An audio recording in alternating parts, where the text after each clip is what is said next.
Kenapa sih anak perlu belajar coding? Nih, saya sampai beli beraneka buku tentang computer science dan coding, dan mempelajari dengan detail beberapa platform yang bisa dipakai untuk anak belajar coding.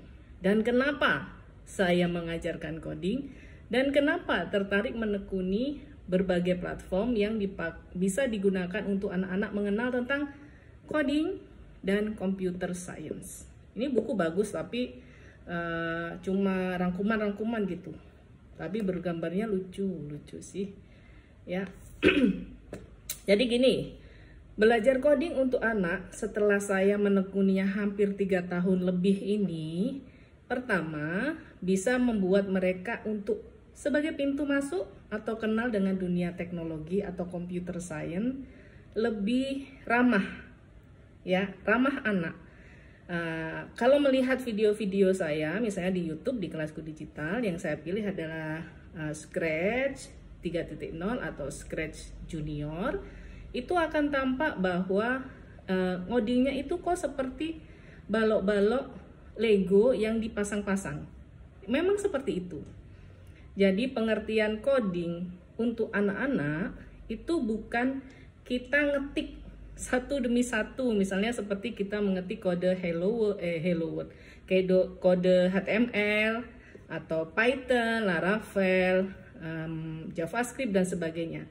Bukan seperti itu. Mungkin yang berpikiran belajar coding untuk anak-anak itu memberikan stres untuk anak sejak dini, mungkin yang dipahami adalah ngodingnya ngetik satu demi satu.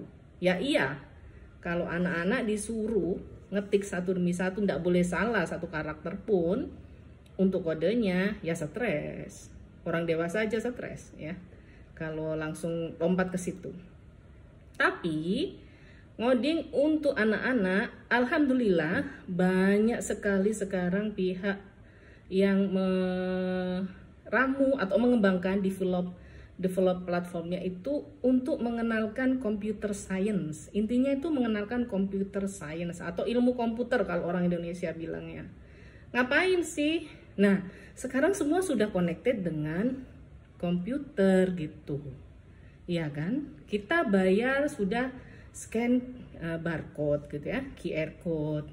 Bayar atau beli makanan sudah bisa lewat HP. Kemudian nyalain lampu, matiin lampu bisa dikontrol dengan HP. Kita bisa pasang CCTV untuk mengawasi anak-anak atau bayi, dan kita bisa melihatnya dengan HP. Nah, ketika melihat dengan HP itu, apa yang kita lihat? Apa yang kita akses? Apps. Apps dibuat dengan apa? Coding. Coding termasuk bagian dari apa? Computer science gitu. Kedepannya ada IoT. Sampai sekarang juga sudah ada Internet of Things gitu ya.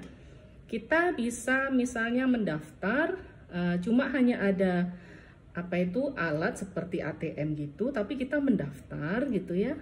Misalnya beli tiket penerbangan, misalnya kita ke bandara, udah nggak usah ketemu orang lagi itu, atau kita mau registrasi, sudah nggak ketemu orang, ketemu benda, masukin, kecatet, masuk ke HP kita, kirim ke email kita misalnya ya, untuk reminder tiket penerbangannya jam berapa, tinggal diunduh jadi PDF, tinggal dicetak atau di print atau ditunjukkan sebagai gambar.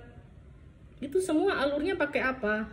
Coding, pakai programming, computer science gitu.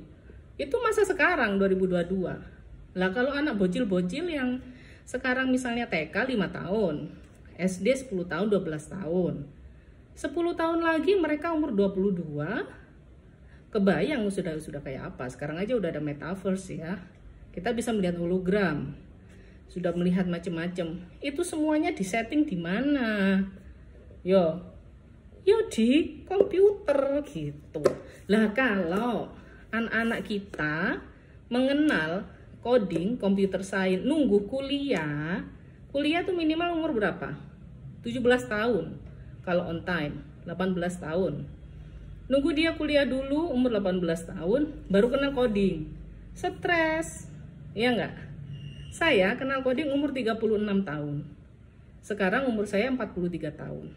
Sejak itu saya mengenal computer science. Oh ternyata bahkan misalnya saya mau belanja nih di marketplace. Saya mau milih, saya mau ngeklik, mau check out. Itu semua ternyata alurnya itu harus ada codingnya masing-masing gitu. Klik belanja, klik tambah keranjang, pilih alamat baru, mau ngirim ke ibu saya atau ngirim ke rumah saya sendiri, itu ada codingnya ternyata. Ketika saya pelajari coding untuk membuat website ya. Semua langkah-langkah yang tampak di HP, di laptop, itu semua ada codingnya.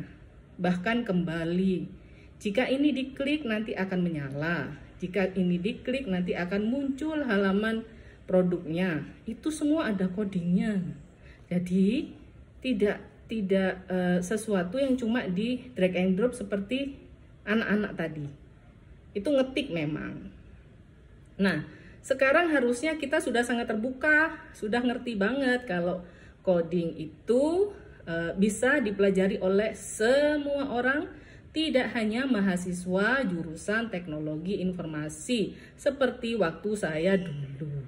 Jadi saya dulu nggak pernah punya akses dan menganggap computer science, coding, programming, software, apalah itu adalah hal yang eksklusif yang hanya dimiliki oleh mahasiswa jurusan teknik komputer atau teknik informatika.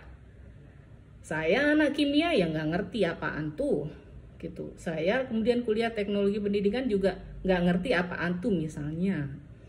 Sekarang semua sudah integrated dengan teknologi.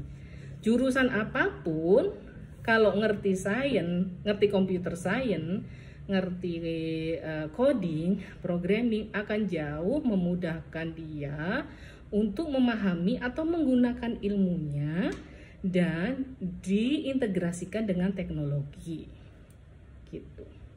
Misalnya di kimia aja, misalnya saya pengen ngetes pH suatu larutan asam basa. Dulu saya kalau ngetes pakai kertas lakmus, nanti dicentrengin dengan pilihan pH-nya ini berapa, 7, 1, 2, 3, 9, 12, lalu saya catat di kertas. Misalnya dijadikan IoT, kita bikin tuh tabung-tabungnya, kita masukkan larutan-larutannya, kita kasih katodanya atau elektrodanya yang nyambung nanti ke suatu program, ke suatu alat, alatnya bisa nyambung otomatis nyimpen di laptop kita atau di HP kita dan bisa menganalisis, oh ini asam sulfat, ini asam karbonat, ini bromida bahaya misalnya. Langsung semua sifatnya, reaksinya semua muncul. Bayangkan, nah itu integrasi antara kimia dengan computer science. Nah bayangkan kalau anak-anak dari kecil sudah terbiasa dengan kosakata, variabel, loop, coding, debugging. Kalau salah di debugging yuk kita perbaiki lagi gitu ya. Langsung, oh kalau sequencing, bikin kodenya sequencing. Ingin membuat seekor kata melompat, nanti kodenya gimana? Setelah melompat, nanti dia bertengger di pohon. Kalau bertengger di pohon, dia akan membesar atau bersuara. Nah, itu codingnya gimana? Kita pakai if conditional. Codingnya gimana? Nah, itu dipelajari ketika pembelajaran coding for kids. Pakai apa? Pakai coding yang ditancep-tancepin seperti Lego. Itu banyak yang bikin, tidak hanya Scratch, ada code.org, ada macam-macam, sekarang sudah malah macam-macam lagi. Tapi saya memilih Scratch karena setelah riset ini adalah dibuat, dikembangkan oleh Yayasan Scratch Foundation yang free forever semoga ya, dan bisa diakses di gadget yang jadul, laptop kentang sekalipun bisa, karena kita bisa online dengan browser aja untuk Scratch 3.0. Kalau Scratch Junior bisa di-download di HP Android kecil pun bisa, tablet Android gede, dan iPad. Kalau iPhone memang nggak bisa. Scratch ini juga luas, kita bisa gambar sendiri, kita bikin sendiri, macam-macam. Yang lainnya cuma pakai drag and drop di situ. Itu ya, biar ngerti.